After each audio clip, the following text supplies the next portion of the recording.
Hey, hello, and how are you, everybody? Mandatory minicamp is in the books for the Buffalo Bills. I'm Dom Tibbetts. That's Matt Bove.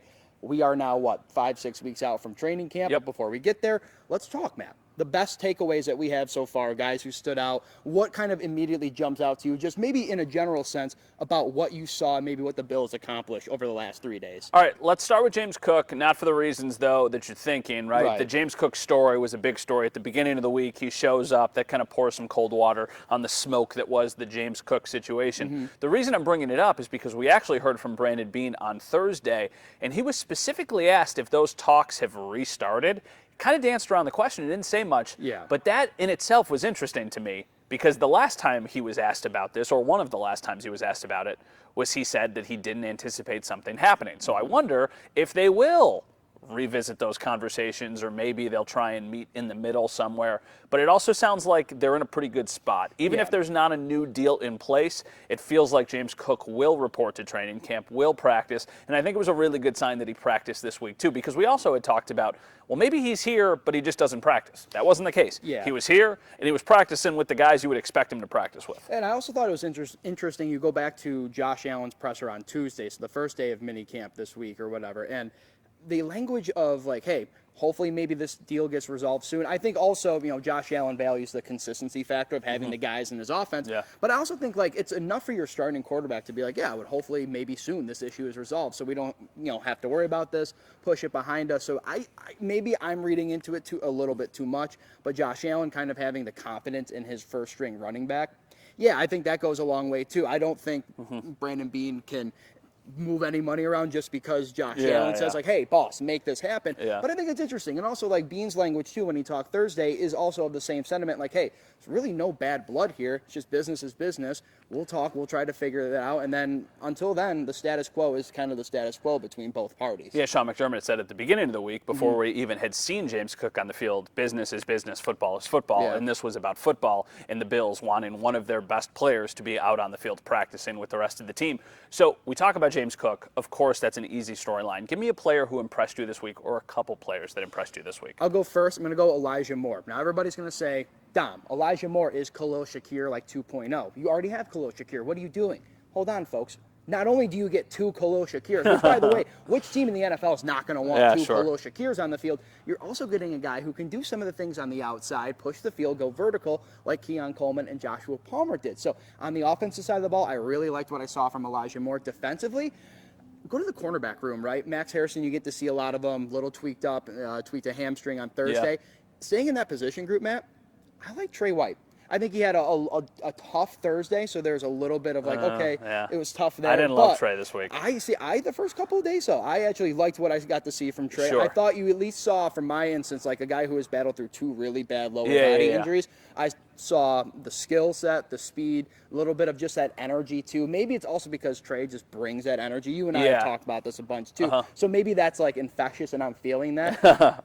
He had a rough Thursday. He had a little rough Thursday for sure. But I also think for where he is in his career and through those two injuries, to see him kind of show some of the things I was seeing in drills when I was going around getting film of practice, I like Trey. Some of what I saw stood out to me. Here's the thing about Trey. He's going to know where he's supposed to be. Yeah. He knows the defense so and well. So does every defense, Bobby Babbitt, Sean McDermott, they know what they're going to get. So he always knows where he's going to be in this defense because he knows the system so well. So I think that will hide some of the deficiencies in his game up to this point in his career. That said, I do still think that this is, I don't want to say Max Hairston's job to lose. I think right now I would almost even say that I think it's probably a bit more likely that Trey starts opposite Christian Benford. So too. But I think if Hairston has even a relatively strong summer, he will win that job just because the upside with him is so much greater. Yeah, I also think like if you're the Bills, you want Harrison to win that job. Definitely. Like that's your first round pick. Go win it. So while I say Trey White stands out, I actually think it's a better situation for the Bills if Harrison can prove he can win that job. Let's make sure the record is set there. Trey looked good out there, but I think if he is your starting cornerback, maybe you didn't get what you expected out of Max Hairston. For me, I'm going to go Dalton Kincaid, actually. So Dalton Kincaid is a player that we have talked about way too much over the last couple months. Now, understandably so, he wasn't great last year, and I keep thinking back to the last offensive play they had against the AFC champion, in the Chiefs game. Probably needs to make that catch. Brandon Beane, what he said on Thursday I thought was interesting. he was like, I was probably a little bit too hard on Dalton when I was evaluating the way he played last year with the injuries. He says that he feels like he is stronger, he's gained a lot of muscle and all that kind of stuff, and that's fine and dandy. But you want to see it on the field.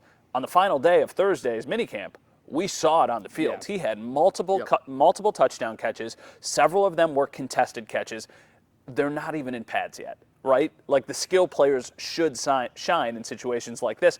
But it was promising. A really nice contested ball in the back of the end zone. 2 touchdowns during red zone work with 11 on 11. Yep. You need to see that guy making plays. This is the setting where he should be making them, but I still think it's a positive sign that he was making them. Right. And then defensively, I like Joe Andreessen's game. I think Joe Andreessen started the week with a nice play, gets an interception on Josh Allen, but it's also just situational. Lancaster is so pumped. Lancaster is so pumped. Right now. After Terrell Bernard, I think Joe Andreessen is the next man up with that side. Then I think it's, of course, Milano and then Dorian Williams. But they trust Joe Andreessen. They know he's going to be available.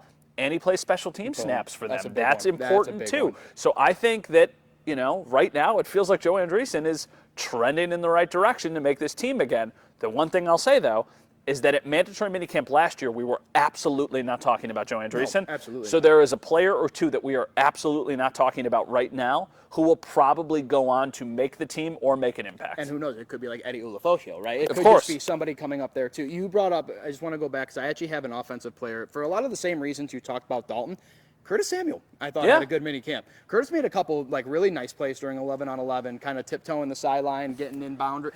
I think knowing how much you expected his role to be last year, I think Bills fans probably delighted to hear that there's some progress. Yeah. Whether or not we get to see more of Curtis Samuel and his skill set in this offense is to be seen. But again, in terms of just when you want to take the right steps in the right direction, I think Curtis did that. I think Dalton did that, to your point, too. And a lot of other guys that we touched on. So offensively, I think the Bills receiver room is going to time is their best friend right now. It's a kind of, get them to gel together, mesh or whatever it is with Josh Allen.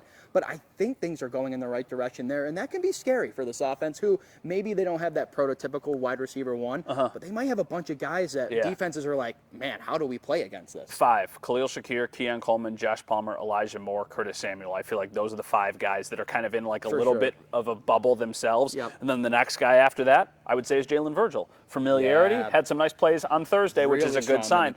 Final thing to say is just housekeeping notes. Max Harrison tweaked hamstring. He should be good to go for training camp. Joey Bosa is also in that camp. The calf injury, it seems like he should be back by training camp. Daquan Jones missed Thursday's practice. That was for an excused absence. All of the other injured players that were out this week should be back, knock on wood, by the time the Bills get to Rochester in late July. Looking like it's going to be the week of July 21st for Buffalo Bills training camp. That is Dom Tibbetts. I'm Matt Beauvais. Hags, everyone. Have a great summer. We'll talk to you guys soon.